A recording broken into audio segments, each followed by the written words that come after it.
ਖਬਰ ਦੇ ਵੱਲ ਵਧੀਏ ਸ਼ਰਮਾ ਜੀ, ਆਪਾਂ ਗੱਲ ਕਰੀਏ ਸ਼ਰਾਬ ਫੈਕਟਰੀ ਦੀ, ਜ਼ੀਰਾ ਸ਼ਰਾਬ ਫੈਕਟਰੀ ਦੀ ਗੱਲ ਕਰੀਏ। ਜੇ ਆਪਾਂ ਸ਼ਰਾਬ ਦੀ ਗੱਲ ਕਰਕੇ ਹਟੇ, ਜ਼ੀਰਾ ਸ਼ਰਾਬ ਫੈਕਟਰੀ ਦੀ ਗੱਲ ਕਰ ਲੈਂਦੇ ਹਾਂ।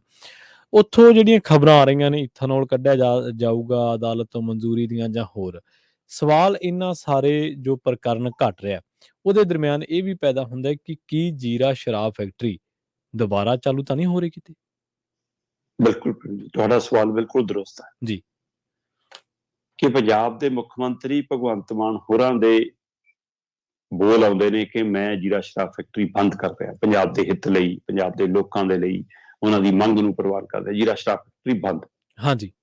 ਤੇ ਜਦੋਂ ਜ਼ੀਰਾ ਸ਼ਰਾਬ ਫੈਕਟਰੀ ਬੰਦ ਹੋ ਗਈ ਤਦ ਉਸ ਧਿਰ ਨੇ ਕੋਰਟ ਤੋਂ ਇਸ ਚੀਜ਼ ਦੀ ਮਨਜ਼ੂਰੀ ਲੈ ਲਈ ਕਿ ਜੀ ਸਾਡੀ ਉੱਥੇ ਐਥਲੀਨ ਗੈਸ ਤਿਆਰ ਪਈ ਆ ਜੀ, ਅਸੀਂ ਉਹ ਇੰਨਾ ਪ੍ਰੋਡਕਟ ਤਿਆਰ ਪਿਆ ਜੀ, ਉਹ ਜਲਨਸ਼ੀਲ ਪਦਾਰਥ ਹੈ ਜੀ, ਜਿੰਨੀ ਮਾਤਰਾ ਚੋਂ ਪਿਆ ਜੀ ਉਹਦੇ ਨਾਲ ਲੋਕਾਂ ਦੀ ਜਾਨ ਨੂੰ ਖਤਰਾ ਹੈ ਜੀ, ਇਸ ਲਈ ਸਾਨੂੰ ਉੱਥੋਂ ਉਹਨੂੰ ਕੱਢ ਕੇ ਬਾਹਰ ਲਿਜਾਣ ਦੀ ਇਜਾਜ਼ਤ ਦਿੱਤੀ ਜਾਵੇ ਜੀ। ਅਸਲ 'ਚ ਤਾਂ ਉਹਨਾਂ ਨੇ ਆਪਣਾ ਘਾਟਾ ਪੂਰਾ ਕਰਨ ਦੀ ਕੋਸ਼ਿਸ਼ ਕਿ ਅਸੀਂ ਮਾਲ ਵੇਚ ਦਈਏ ਆਪਣਾ, ਹੈ ਨਾ। ਪਰ ਸਵਾਲ ਮੇਰਾ ਇਹ ਹੈ ਪ੍ਰਵੀਨ ਜੀ ਕਿ ਹੁਣ ਅਦਾਲਤ ਨੇ ਉਹਨਾਂ ਨੂੰ ਮਨਜ਼ੂਰੀ ਦਿੱਤੀ ਕਿ ਠੀਕ ਹੈ ਤੁਸੀਂ ਆਪਣੀ ਗੈਸ ਕੱਢ ਕੇ ਲੈ ਜਾਓ, ਉਹਦੇ ਨਾਲ ਹੀ ਉਹ ਪਟੀਸ਼ਨ ਅਜੇ ਵਿਚਾਰਧੀਨ ਹੈ ਕਿ ਸਾਨੂੰ ਸ਼ਰਾਬ ਦੀ ਫੈਕਟਰੀ ਚਲਾਉਣ ਨਹੀਂ ਦਿੱਤੀ ਜਾ ਰਹੀ ਜੀ, ਸਾਨੂੰ ਕਿਉਂ ਰੋਕਿਆ ਗਿਆ। ਅਗਲੀ ਸੁਣਵਾਈ ਹੁਣ 11 ਅਪ੍ਰੈਲ ਤੇ ਪੈ ਗਈ ਹੈ, 11 ਅਪ੍ਰੈਲ ਨੂੰ ਇਸ ਮਾਮਲੇ ਦੇ ਕੇ ਸੁਣਵਾਈ ਹੋਣੀ ਹੈ। ਪਰ ਫਿਲਹਾਲ ਕੋਰਟ ਨੇ ਕਹਿਤਾ ਕਿ ਠੀਕ ਹੈ ਤੁਸੀਂ ਸ਼ਰਾਬ ਉਹਦੇ ਵਿੱਚੋਂ ਸ਼ਰਾਬ ਦੀ ਫੈਕਟਰੀ ਆਪਣੀ ਐਥਲੀਨ ਗੈਸ ਕੱਢ ਸਕਦੇ ਹੋ, ਤੇ ਉਹਦੇ ਲਈ ਸਰਕਾਰ ਨੂੰ, ਪੰਜਾਬ ਸਰਕਾਰ ਨੂੰ ਕਿਹਾ ਕਿ ਭਾਈ ਤੁਸੀਂ ਫੈਕਟਰੀ ਵਾਲਿਆਂ ਲਈ ਉਹ ਪ੍ਰਬੰਧ ਕਰਕੇ ਦੇਣਾ, ਤੁਸੀਂ ਉਹਦੇ ਲਈ ਸਾਰਾ। ਪਰ ਮੇਰਾ ਸਵਾਲ ਇਹ ਆ ਕਿ ਜਦੋਂ ਪੰਜਾਬ ਦੇ ਮੁੱਖ ਮੰਤਰੀ ਭਗਵੰਤ ਮਾਨ ਹੋਰਾਂ ਨੇ ਐਲਾਨ ਕਰਤਾ ਕਿ ਸ਼ਰਾਬ ਫੈਕਟਰੀ ਬੰਦ ਆ, ਤੇ ਉਹ ਤੋਂ ਬਾਅਦ ਇਹ ਸਾਰਾ ਸਮਾਨ ਚੁਕਾ ਦਿੰਦੇ।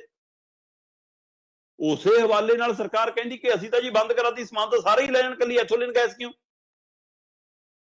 ਤੇ ਅਦਾਲਤ ਦੇ ਵਿੱਚ ਸਰਕਾਰ ਇਹ ਪੱਖ ਰੱਖਦੀ, ਤੇ ਇਹਦਾ ਮਤਲਬ ਤੁਸੀਂ ਉੱਥੇ ਸ਼ਰਾਬ ਦੀ ਫੈਕਟਰੀ ਦੇ ਮਾਲਕ ਆਪਣਾ ਪੱਖ ਰੱਖ ਰਹੇ ਨੇ ਕਿ ਅਸੀਂ ਲਾਇਸੈਂਸ ਨਿਊ ਕਰਾਉਣ ਲਈ ਭੇਜਿਆ ਸੀ ਜੀ, ਸਾਨੂੰ ਪੋਲਿਊਸ਼ਨ ਕੰਟਰੋਲ ਬੋਰਡ ਨੇ, ਸਾਨੂੰ ਸੰਬੰਧਿਤ ਵਿਭਾਗ ਨੇ ਮਨਜ਼ੂਰੀ ਨਹੀਂ ਦਿੱਤੀ, ਸਾਡਾ ਲਾਇਸੈਂਸ ਨਿਊ ਨਹੀਂ ਕੀਤਾ।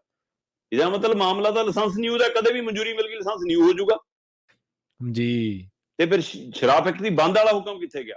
ਔਰ ਮੈਨੂੰ ਜਿੰਨਾ ਕੁ ਸਮਝ ਆਉਂਦੀ ਹੈ, ਬੰਦ ਦਾ ਮਤਲਬ ਤਾਂ ਇਹ ਹੁੰਦਾ ਕਿ ਬਾਅਦ ਚੋਂ ਮਾਲ ਕਬਾੜ 'ਚ ਵੇਚਣਾ ਹੁੰਦਾ ਜੀ, ਜਾਂ ਚੱਕ ਕੇ ਲੈ ਜਾਓ ਭਾਈ, ਕਿਤੇ ਆਪਣਾ ਕਿਤੇ ਹੋਰ ਲਾਉਣਾ ਲਾ ਲਓ।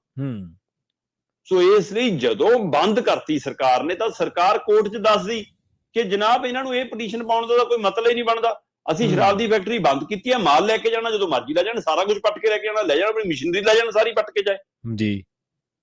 ਤਾਂ ਬੰਦ ਦਾ ਮਤਲਬ ਤਾਂ ਇਹੀ ਸੀਗਾ। ਸੋ ਇਹ ਸਰਕਾਰ ਅਜੇ ਤੱਕ ਉਹ ਪੱਖ ਦਾ ਮਤਲਬ ਜੇ ਅਦਾਲਤ 'ਚ ਨਹੀਂ ਰੱਖ ਪਾ ਰਹੀ ਤਾਂ ਲੋਕਾਂ ਨੂੰ ਤਾਂ ਉਹ ਪੱਖ ਕੀ ਦਿਖਾਊਗੀ ਪ੍ਰਵੀਨ ਜੀ? ਇਹਦਾ ਮਤਲਬ ਪੱਖ ਹੈ ਹੀ ਨਹੀਂ ਸਰਕਾਰ ਕੋਲ। ਸਰਕਾਰ ਦਾ ਸ਼ਰਾਬ ਫੈਕਟਰੀ ਬੰਦ ਵਾਲਾ ਪੱਖ ਹੀ ਨਹੀਂਗਾ, ਸਰਕਾਰ ਕੋਲ ਕੋਈ ਉਧਾਰ ਨਹੀਂ ਗਾ, ਅੰਦਰ ਮੂੰਹ ਜ਼ਬਾਨੀ ਉਸੀ ਗੱਲ। ਸੋ ਇਹ ਜਿਹੜਾ ਇਸ ਨੇ ਇੱਕ ਨਵੇਂ ਸ਼ੋਭੇ ਖੜਾ ਕਰ ਦਿੱਤੇ ਨੇ ਕਿ ਕੀ ਸਰਕਾਰ, ਕੀ ਸੱਤਾਧਾਰੀ ਧਿਰ ਤੇ ਕੀ ਸ਼ਰਾਬ ਫੈਕਟਰੀ ਦਾ ਮਾਲਕ ਦੀਪ ਮਲਹੋਤਰਾ ਮਿਲ ਕੇ ਕੋਈ ਖੇਡ ਤਾਂ ਨਹੀਂ ਖੇਡ ਰਿਹਾ, ਤੇ ਉਹਦੀ ਉਹ ਆੜ ਲਈ ਜਾ ਰਹੀ ਹੋਵੇ ਅਦਾਲਤ ਦੀ, ਅਦਾਲਤ ਨੂੰ ਦੂਏ ਤਰੀਕੇ ਨਾਲ ਭਟਕਾਉਣ ਦੀ ਕੋਸ਼ਿਸ਼ ਹੁੰਦਾ ਨਹੀਂ ਕਿ ਦੇਖੋ ਜੇ ਤਾਂ ਤੁਹਾਡੀ ਮਨਜ਼ੂਰੀ ਲਈ ਹੈ ਜੀ। ਹੁਣ ਉੱਥੋਂ ਕਿਹਨੇ ਦੇਖਣਾ ਪ੍ਰਵੀਨ ਜੀ ਕਿ ਐਥੋਲੀਨ ਗੈਸ ਰੱਖ ਕੇ ਲਿਜਾ ਰਹੇ ਨੇ ਕਿ ਪੁਰਾਣੀ ਸ਼ਰਾਬ ਕੱਢੀ ਹੋਈ ਜਿਹੜੇ ਉਹਦੇ ਡੱਬੇ ਰੱਖ ਕੇ ਲਿਜਾ ਰਹੇ ਨੇ, ਸ਼ੀਸ਼ੀਆਂ ਭਰ ਕੇ ਲਿਜਾ ਰਹੇ ਨੇ, ਕੀ ਭਰ ਕੇ ਲਿਜਾ ਰਹੇ ਨੇ, ਕੱਲ ਨੂੰ ਅੰਦਰ ਖਾਲੀ ਟਰੱਕ ਜਾ ਰਿਹਾ ਕਿ ਨਵਾਂ ਮਾਲ ਬਣਨ ਲਈ ਜਾ ਰਿਹਾ। ਇਹ ਮਾਲ ਇੰਨਾ ਜੀ 1 ਮਹੀਨਾ ਲੱਗ ਜੂ ਜੀ ਕੱਢਣ ਨੂੰ, ਤੇ 1 ਮਹੀਨੇ 'ਚ ਹੋਰ ਮਾਲ ਬਣਾ ਲੈਣਾ, ਕੀ ਕਰ ਲੈਣਾ ਕੀ ਨਹੀਂ ਕੁਝ ਨਹੀਂ ਪਤਾ ਜੀ। ਉਹਦਾ ਕ੍ਰਾਈਟੇਰੀਆ ਕੀ ਹੋਊਗਾ? ਕਿ ਲਾਈਵ ਵੀਡੀਓ ਦਿਖਾਓਗੇ, ਕਿ ਵੀਡੀਓ ਰਿਕਾਰਡਿੰਗ ਹੋਏਗੀ ਸਾਰੇ ਦੀ, ਕਿ ਹਰ ਟਰੱਕ ਦੇ ਉੱਤੇ ਐ ਕਰੋ ਫਿਰ ਤੈਅ ਕਰ ਦੇਣ ਕਿ ਹਾਂ ਠੀਕ ਹੈ ਜੀ ਅੰਦੋਲਨ ਵਾਲੀ ਧਿਰਾਂ ਦਾ ਇੱਕ ਨੁਮਾਇੰਦਾ ਜਾਊਗਾ ਨਾਲ, ਹਾਂਜੀ, ਤੇ ਇੰਨੇ ਟਾਈਮ 'ਚ ਭੇਜ ਦਿਓ ਜੀ। ਸੋ ਇਸ ਲਈ ਪਰ ਇਹ ਸਾਰੀਆਂ ਗੱਲਾਂ ਤਾਂ ਨੇ ਜੇਕਰ ਇਹ ਹੋਵੇ ਕਿ ਸ਼ਰਾਬ ਦੀ ਫੈਕਟਰੀ ਦਾ ਕੋਈ ਮਾਮਲਾ ਅਜੇ ਫਸਿਆ ਹੋਵੇ। ਮੁੱਖ ਮੰਤਰੀ ਨੇ ਜਦੋਂ ਬੰਦ ਦਾ ਹੁਕਮ ਸੁਣਾ ਤਾਂ ਮੈਨੂੰ ਇਹ ਗੱਲ ਨਹੀਂ ਸਮਝ ਆਈ ਕਿ ਬੰਦ ਦੇ ਹੁਕਮ ਤੋਂ ਬਾਅਦ ਇਹ ਮਨਜ਼ੂਰੀਆਂ, ਇਹ ਅਦਾਲਤਾਂ 'ਚ ਕੇਸ ਦਾ ਕੀ ਮਤਲਬ ਹੈ? ਜਾਂ ਤਾਂ ਧਿਰ ਸਿੱਧਾ ਲੜੇ ਕਿ ਹਾਂਜੀ ਸਾਨੂੰ ਸ਼ਰਾਬ ਦੀ ਫੈਕਟਰੀ ਚਲਾਉਣੀ ਸੀ। ਇਹ ਉਹਦੀ ਐਥੋਲਿਨ ਗੈਸ ਦੀ ਆੜ ਦੇ ਵਿੱਚ ਸ਼ਰਾਬ ਦੀ ਫੈਕਟਰੀ ਨੂੰ ਮੁੜ ਬਹਾਲੀ ਵੱਲ ਵਧਾਇਆ ਗਿਆ ਕਦਮ ਹੈ, ਔਰ ਇੱਕ ਤਰ੍ਹਾਂ ਨਾਲ ਸ਼ਰਾਬ ਦੀ ਫੈਕਟਰੀ ਮੁੜ ਚਲਾਉਣ ਦੀ ਕਵਾਇਦ ਹੈ।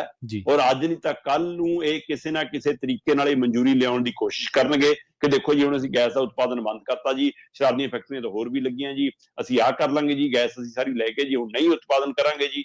ਸੋ ਇਹ ਕਾਫੀ ਕੁਝ ਧੋਖੇਧੜੀ ਨੇ। ਅਜੇ ਇਹ ਗੱਲ ਦੀ ਤਾਂ ਅਜੇ ਜਾਂਚ ਨਹੀਂ ਹੋਈ ਕਿ ਕੀ ਇਹਦਾ ਲਾਇਸੈਂਸ ਲਿਆ ਵਾ ਵੀ ਸੀ ਕਿ ਨਹੀਂ, ਇੱਥੇ ਗੈਸ ਬਣ ਵੀ ਸਕਦੀ ਸੀ ਕਿ ਨਹੀਂ। ਦੁਨੀਆ ਦੀ ਸਭ ਤੋਂ ਜ਼ਹਿਰੀਲੀ ਗੈਸ ਤੇ ਉਹ ਸ਼ਰਾਬ ਦੀ ਫੈਕਟਰੀ ਦੇ ਨਾਲ ਬਣੇ, ਕੀ ਉਹਦੇ 'ਚ ਸ਼ਰਾਬ 'ਚ ਅੰਸ਼ ਨਹੀਂ ਜਾਂਦੇ ਹੋਣਗੇ, ਕੀ ਲੋਕਾਂ 'ਚ ਅੰਸ਼ ਨਹੀਂ ਜਾਂਦੇ ਹੋਣਗੇ, ਜਿਹਦੇ ਨਤੀਜੇ ਉਹ ਇਲਾਕੇ ਨੇ ਭੋਗੇ ਨੇ, ਜਿਹਦੇ ਕਾਰਨ ਉਹ ਮਜਬੂਰ ਹੋ ਕੇ ਇੰਨੇ ਸਾਲਾਂ ਬਾਅਦ ਉਹਨੂੰ ਧਰਨੇ ਤੇ ਆਉਣਾ ਪਿਆ। ਸੋ ਇਸ ਲਈ ਮੈਨੂੰ ਇਹਦੇ ਪਿੱਛੇ ਸ਼ਰਾਬ ਦੀ ਫੈਕਟਰੀ ਦੀ, ਸ਼ਰਾਬ ਦੀ ਫੈਕਟਰੀ ਦੇ ਮਾਲਕਾਂ ਦੀ ਔਰ ਸਰਕਾਰ ਦੀ ਮਨਸ਼ਾ ਸਾਫ਼ ਨਜ਼ਰ ਨਹੀਂ ਆਉਂਦੀ। ਇਹਦੇ ਵਿੱਚ ਇੱਕ ਨਵੀਂ ਸਾਜ਼ਿਸ਼ ਖੜੀ ਨਜ਼ਰ ਆਉਂਦੀ ਹੈ ਕਿ ਮੁੜ ਕੇ ਸ਼ਰਾਬ ਦੀ ਫੈਕਟਰੀ ਚਲਾਉਣ ਦੀ ਕਵਾਇਦ ਵੱਲ ਪੁੱਟਿਆ ਗਿਆ ਇੱਕ ਕਦਮ ਹੈ, ਤੇ ਉਹਦੇ ਲਈ ਅਦਾਲਤ ਦਾ ਸਹਾਰਾ ਲਿਆ ਜਾ ਰਿਹਾ, ਅਦਾਲਤ ਦੀ ਆੜ ਲਈ ਜਾ ਰਹੀ ਹੈ, ਤੇ ਅਦਾਲਤ ਦੇ ਵਿੱਚ ਤੱਥਾਂ ਨੂੰ ਤਰੋੜ ਮਰੋੜ ਕੇ ਪੇਸ਼ ਕੀਤਾ ਜਾ ਰਿਹਾ। ਇਹ ਸ਼ੰਕੇ ਸ਼ੋਭੇ ਖੜੇ ਨੇ ਪ੍ਰਵੀਨ ਜੀ। ਜੀ ਜੀ